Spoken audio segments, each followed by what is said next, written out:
Hello everyone, this is your Roshan भैया।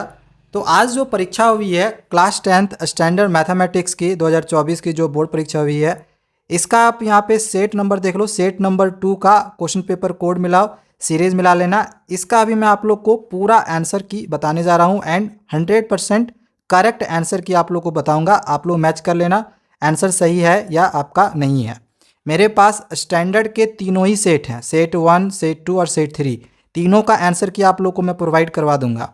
Basic का मेरे पास अभी तक क्वेश्चन पेपर नहीं आया हुआ है, तो अगर आप बेसिक वाले स्टूडेंट्स होंगे, आंसर की चाहिए होगा, तो डिस्क्रिप्शन पे मेरा ईमेल आईडी दिया हुआ होगा। आप लोग मुझे अपना क्वेश्चन पेपर पीडीएफ सेंड कर देना, मैं आपको आंसर की प्रोवाइड करवा दूंगा। ठीक है, चलो यहाँ पे आपको मैं पहले जो एमसीक्यू के क्वेश्चन हैं उसके आंसर्स करवाता हूँ। देखो, फर्स्ट वाला जो क्वेश्चन है बहुत ही आसान क्वेश्चन यहाँ पे पूछा गया था, जिसमें यहाँ पे ये जो x है इसकी वैल्यू हमें फाइंड करने के लिए बोली गई थी। तो हमें पता है कि ये यहाँ पे सेंटर से अगर कोई एक्सटर्नल पॉइंट इस तरह से ज्वाइन होता है तो यहाँ पे 90 डिग्री बनता है, इतना पता होगा। तो ये एक ट्रायंगल बन गया। इन तीनों एंगल को जोड़ेंगे, इस एंगल को, इस एंगल को, इस एंगल को, तो 180 के बराबर होगा। इसका सॉल्यूशन भी देखो हमने यहाँ पे कर दिया है। तो इसके पहले हम इस वाले एंगल को निकाल लेंगे, तो इस एंगल को निकालेंगे तो 55 डिग्री निकलेगा। फिर हम लीनियर पेयर से x की वैल्यू फाइंड कर लेंगे तो 125 डिग्री आंसर निकल जाएगा। ठीक है, इसका कैलकुलेशन हमने कर दिया। आप अपने आंसर्स को मिला लेना। मैं यहाँ पे पूरे एक्सप्लेनेशन के साथ आपको आंसर्स नहीं बताऊंगा। हाँ, आप सॉल्यूशन यहाँ पे देख सकते हो। अब यहाँ पे ये जो है प्रोबेबिलिटी का क्वेश्चन दिया गया था। देखो, यहाँ पे बोला गया है कि द प्रोबेबिलिटी ऑफ गेसिंग द करेक्ट आंसर के लिए जो प्रोबेबिलिटी दिया गया है x/6 दिया गया है। देखो, मैंने जितने क्वेश्चंस आप लोग करवाए थे ना और जितने फॉर्मूले करवाए थे, सारा उसी फॉर्मूला से और वही सब सारे क्वेश्चंस आए हुए हैं। एंड ये भी मैंने आप लोग को बताया था, ऊपर का ये जो सर्किल का क्वेश्चन है ये भी हमने करवाया था। आपको हमने कहा था कि इससे आपके क्वेश्चंस आएंगे। देखो, आए हुए हैं। PE प्लस पी नॉट ई का फॉर्मूला होता है 1, तो PE की वैल्यू दी हुई है x/6। पी नॉट ई हमें यहाँ पे 2/3 दिया गया है एंड इसका फॉर्मूला बराबर 1 होता है, इसको लिख दिए। यहाँ पे बस इसको सॉल्व कर लिए, जैसे हम लीनियर इक्वेशन सॉल्व करते हैं। सिंपली सॉल्व करेंगे तो x की वैल्यू निकल जाएगी 2। ये आपका बिल्कुल करेक्ट आंसर है। अब नेक्स्ट अगला जो क्वेश्चन नंबर 3 है, बहुत ही ईजी सा क्वेश्चन है, हाइट एंड डिस्टेंस का पूछा गया था। इसका फिगर जो है कुछ इस प्रकार से बनेगा। तो ये P है, P बाई ये B है। परपेंडिकुलर बाई बेस किसका होता है? tan थीटा का। एंगल कितना दिया हुआ है? 60 डिग्री। तो tan 60 डिग्री लेके इसको हम सिंपली कैलकुलेट करेंगे, 30√3 आपका इसका आंसर निकल जाएगा। अब नेक्स्ट ये जो क्वेश्चन है ये सर्किल का दिया गया है एंड ये भी बहुत ही आसान सा क्वेश्चन दिया गया है। जैसे कि क्वेश्चन नंबर 1 था ना, बिल्कुल सेम क्वेश्चन है कि सेंटर से आउटसाइड में अगर कोई एक लाइन होता है कोई, तो यहाँ पे जो ये एंगल बनती है ये 90 डिग्री की बनती है। तो ये वाला पूरा जो एंगल होगा 90 डिग्री होगा। तो x + 70 बराबर 90 कर देंगे हम यहाँ पे। इससे क्या होगा, पहले x की वैल्यू हम यहाँ से निकाल लेंगे 20। अब ये पता है ये है रेडियस, तो अगर ये दोनों साइड बराबर है तो इस वजह से ये दोनों एंगल भी बराबर हो जाएगा। तो इसको हम x मान लिए। अब हम इस एंगल को, इस एंगल को और इस एंगल को जोड़ के बराबर 180 कर देंगे। ट्रायंगल का सम 180 के बराबर होता है। तो यहाँ से हमने इसका वैल्यू 20 निकाला था, तो x के जगह पे 20 लिख दिए, वैल्यू को पुट किए, सॉल्व किए, 140 आंसर निकल जाएगा। अब अगला जो क्वेश्चन पूछा गया है, मैंने कल भी बोला था ये क्वेश्चन आएगा, देखो आया हुआ है। आज भी बोला था, इनफैक्ट आज मॉर्निंग में भी हमने आप लोगों को बोला था। तो यहाँ पे बोला गया है कि if a pair of linear equations in 2 variables is consistent होता है। तो कंसिस्टेंट के लिए 2 चीज़ें होती है, या तो वो इंटरसेक्ट करता है या तो कोइंसिडेंट होता है। पैरेलल नहीं होता है, पैरेलल तो होगा ही नहीं। देखो, बोला है ऑलवेज इंटरसेक्टिंग, ये नहीं होगा, ऑलवेज कोइंसिडेंट नहीं होगा। ठीक है, कंसिस्टेंट के लिए इंटरसेक्ट भी होना चाहिए और कोइंसिडेंट भी होना चाहिए। तो ये करेक्ट होगा ऑप्शन डी। नेक्स्ट यहाँ पे जो क्वेश्चन है area is related to circle से, बहुत आसान क्वेश्चन था। डायरेक्ट हमें एरिया ऑफ सेक्टर का फॉर्मूला पुट कर देना था, जो कि होता है πr² θ/360 एंड इक्वल टू करके ये दिया गया एरिया ऑफ सेक्टर 7/20 है एरिया ऑफ द सर्किल के। तो एरिया ऑफ सेक्टर का फॉर्मूला लिखे 7/20 की, एरिया ऑफ सर्किल का फॉर्मूला लिख दिए πr² कैंसिल कर दिए, सॉल्व करके थीटा की वैल्यू फाइंड कर लिए, 126 डिग्री निकल गया। बहुत ही ईजिली इसका आंसर भी हम फाइंड कर सकते थे।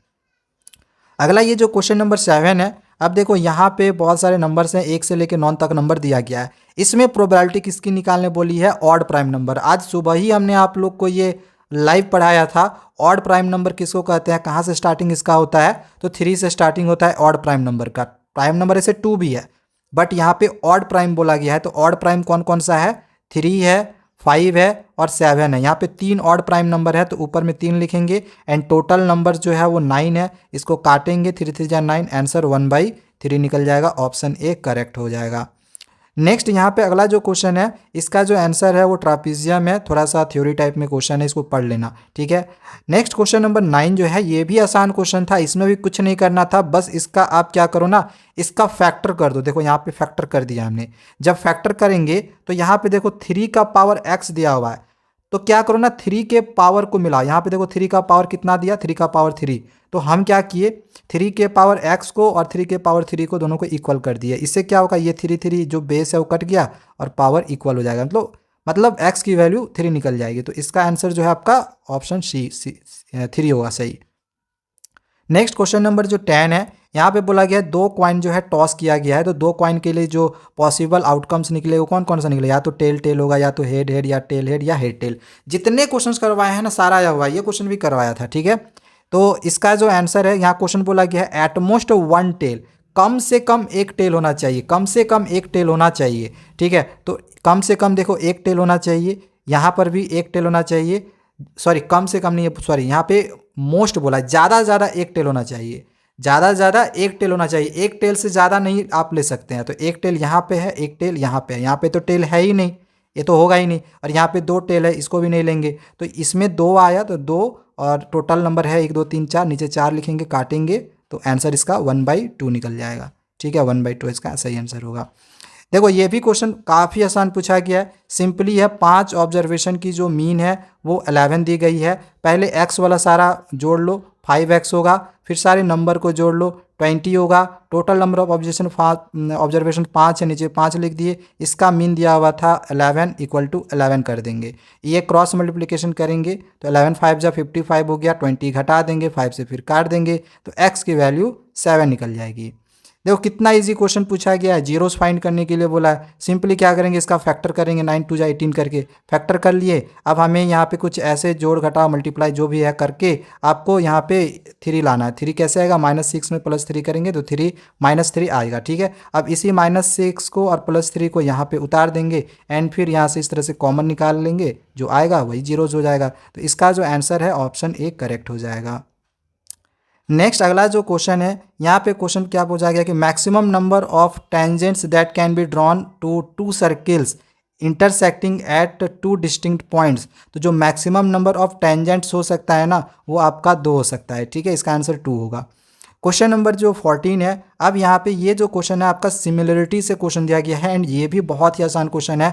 कुछ नहीं करो, ADE को ABC को ये दोनों सिमिलर होगा। इसमें क्या करो, जो कॉरस्पॉन्डिंग साइड्स होगा AB/AD एंड DE/BC, इसको बस इस तरह से रेशियो में ले लो एंड वैल्यू को पुट करके सॉल्व कर दो, आंसर जो आपका 3 निकल जाएगा। बहुत ही आसान क्वेश्चन है, ठीक है। नेक्स्ट अगला जो क्वेश्चन नंबर 15 है, ये भी काफ़ी आसान क्वेश्चन है। cos थीटा की वैल्यू दी गई है √3/2, तो cos कितना डिग्री बराबर √3/2 होता है, तो cos 30 डिग्री बराबर। तो यहाँ पे हम cos 30 डिग्री लिख लिए, ये cos कैंसिल, तो यहाँ से हम थीटा की वैल्यू फाइंड किए। फिर यहाँ पे sin फाई = 1/2 है, 1/2 कितने sin फाई बराबर होता है, तो sin 30 डिग्री बराबर। यहाँ से sin कैंसिल किए तो थीटा की 30 निकली, तो यहाँ भी थीटा 30, सॉरी यहाँ थीटा नहीं, यहाँ फाई होगा, ठीक है। तो थीटा का वैल्यू भी 30 और फाई का वैल्यू भी 30। यहाँ पे 30 + 30 पुट कर देंगे तो 60 हो जाएगा। तो tan 60 की वैल्यू कितनी होती है, √3। तो इसका आंसर ऑप्शन ए करेक्ट होगा। देन देखो ये भी काफ़ी आसान क्वेश्चन है, HCF × LCM = product of 2 numbers. यहाँ से क्वेश्चन दिया गया है, सिंपली क्या करेंगे, यहाँ पे LCM दिया है, ये HCF दिया है, दोनों को मल्टीप्लाई करेंगे एंड मल्टीप्लाई कर लेने के बाद ये जो 2 नंबर्स हैं इसको भी यहाँ पे मल्टीप्लाई करके लिख देंगे, K की वैल्यू निकाल लेंगे, इसको नीचे कर देंगे एंड बस काट देंगे। काटने के बाद जो है आपका K का जो वैल्यू है वो ये निकल जाएगा, ठीक है। नेक्स्ट जो आपका क्वेश्चन नंबर 17 है, ये सम से क्वेश्चन था एंड आपको हमने यहाँ पे बोला था कि सम दिया हुआ रहेगा, nth टर्म निकालना रहेगा, तो SN-1 वाला फॉर्मूला यूज़ कर लेना, कोई भी क्वेश्चन आप बना लोगे। तो उसी पे बेस्ड ये वाला क्वेश्चन है, इसको सॉल्व करोगे ना तो आपका जो आंसर है ये ऑप्शन B 4 निकलेगा, ठीक है। सॉल्व कर लेना, मैंने यहाँ पे सॉल्व किया था रफ में। नेक्स्ट आगे जो क्वेश्चन नंबर 18 है, इसमें कुछ नहीं करना था। यहाँ पे देखो 15 दिया हुआ है ना, तो 15 को क्या करो बस इसमें से x माइनस 15 से इसको डिवाइड कर दो। डिवाइड करने के बाद देखोगे कि रिमाइंडर कितना बच रहा है, जो भी रिमाइंडर बचेगा वही आपका आंसर हो जाएगा। ठीक है। असर्शन रीजन का जो क्वेश्चन है यहाँ पे देख लो, असर्शन रीजन का क्वेश्चन, यहाँ पे जो असर्शन दिया गया है ये भी ट्रू है, रीजन भी ट्रू है। क्यों? क्योंकि देखो बोला गया है क्या कि क्रिकेट मैच में जो बैट्समैन है वो 9 टाइम्स बाउंड्री को हिट करता है 45 बॉल्स में। ठीक है, तो बोला गया है कितने बॉल को वो हिट नहीं करता है बाउंड्री को, तो यहाँ पे दिया गया है 4/5। तो ये भी हम पहले पीई निकालेंगे, पीई निकाले। ठीक है, पीई निकला 1/5, फिर पीई प्लस पीई नॉट ई वाला फॉर्मूला यूज़ करेंगे, यहाँ से पी नॉट ई निकालेंगे। तो ये पी नॉट ई का वैल्यू दिया है 4/5, तो पी नॉट ई जब निकाले तो 4/5 आया, यानी कि बिल्कुल सही है। असर्शन भी सही है, फॉर्मूला देखो ये भी सही है, दैट मीन्स कि इसमें दोनों आपका सही होगा। इसका ऑप्शन सी करेक्ट आंसर होगा। एंड क्वेश्चन नंबर 20, इसका में जो देखो, इसमें अगर आप इस क्वेश्चन को सॉल्व करोगे ना किस फॉर्मूला से, सेक्शन फॉर्मूला से, तो इसका जो आंसर निकलेगा वो 1/3 और 5/3 निकलेगा। ठीक है, बट यहाँ पे -1/3 दिया हुआ है, ध्यान से देखो -1/3 दिया हुआ है, तो इस वजह से जो असर्शन है ना वो गलत है, फॉल्स है, बट रीजन जो है फॉर्मूला बिल्कुल करेक्ट है। तो इस वजह से इसमें जो ऑप्शन डी होगा वो सही होगा। ठीक है, तो ये हमने आप लोग को सारे ऑब्जेक्टिव करवा दिए हैं। बाकी इसमें आगे जो सेक्शंस के क्वेश्चंस के आंसर्स है बिना एमसीक्यू वाले, तो इसकी वीडियो आगे आएगी। तब तक आप चैनल को सब्सक्राइब करके रखे रहें।